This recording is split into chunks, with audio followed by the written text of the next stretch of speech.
मैंने पिछले दिनों मटर की सब्ज़ी बनाई होगी और उसकी वीडियो मैंने डाली होगी। किसी दोस्त ने उसमें मैं कहीं ये कह गया हूँगा मटरों को आग के ऊपर भून के भी खाया जा सकता है। तो किसी दोस्त ने मुझसे सवाल किया कि आग के ऊपर हम कैसे भूनते हैं। यार ये बड़े सादगी और सादे पसंद और सादे लोग हैं और बेचारे सवालात ऐसे करते हैं कि बताने के लिए फिर अरेंजमेंट करना पड़ता है। बहरहाल मैं उनके जिस सवाल के जवाब दे रहा हूँ। मैंने ताज़े मटर बहुत ज़्यादा लाया था, पूरा कार्टन बड़ा वाला लाया था। लाजमी बात है 3-4 अफराद घर के अंदर उसको कंज्यूम नहीं कर सकते और दूसरी बात दिल करता है कि कच्चे मटरों को खाया जाए। तो आज मैंने मटरों को ग्रिल करना लगा दिया।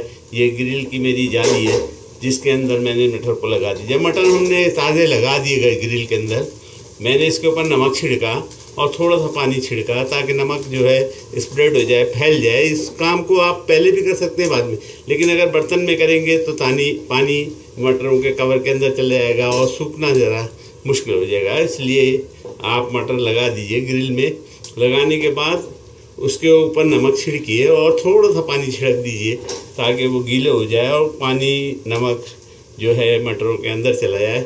और मैंने आग के ऊपर भूनना शुरू कर दिया है और ये देखते भूनते जाते हैं और इसके खाने में बड़ा टेस्ट आता है, बहुत मज़ा आता है। आपने होले, जिसको हमारे यहाँ छोलों के जो कच्चे छोले होते हैं उसको होले कहते हैं, उनको होलों को भून के अगर खाया है तो उससे वैसे ही मज़ा इसके अंदर आ जाता है।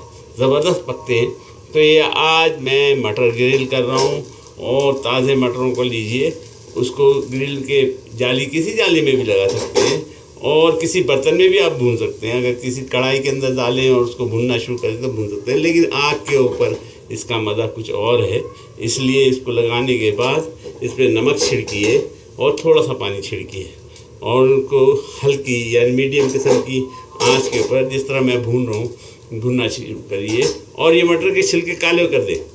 जब मटर के छिलके काले हो जाएंगे तो अंदर पक जाएगा।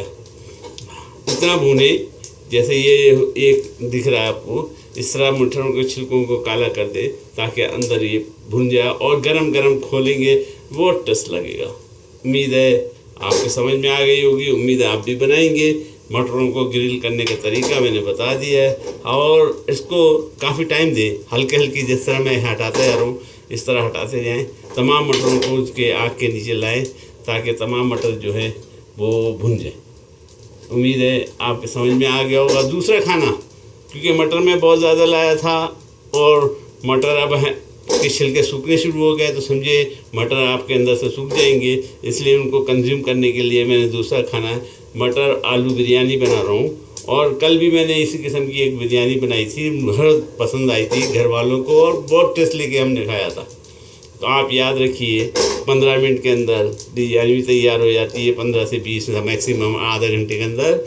और शॉर्टकट मारते जाए मेरी तरह। मैं सिखाऊंगा, आप सीखने वाले बने। ये देखें मटर ज़बरदस्त भून रहे हैं।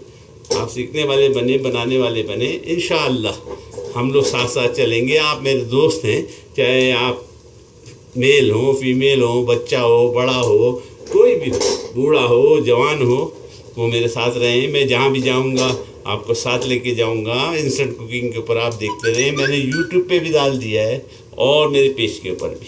उम्मीद है आपके समझ में आ गया होगा। उम्मीद है आप भी पकाएंगे। इनको हिलाते जाए।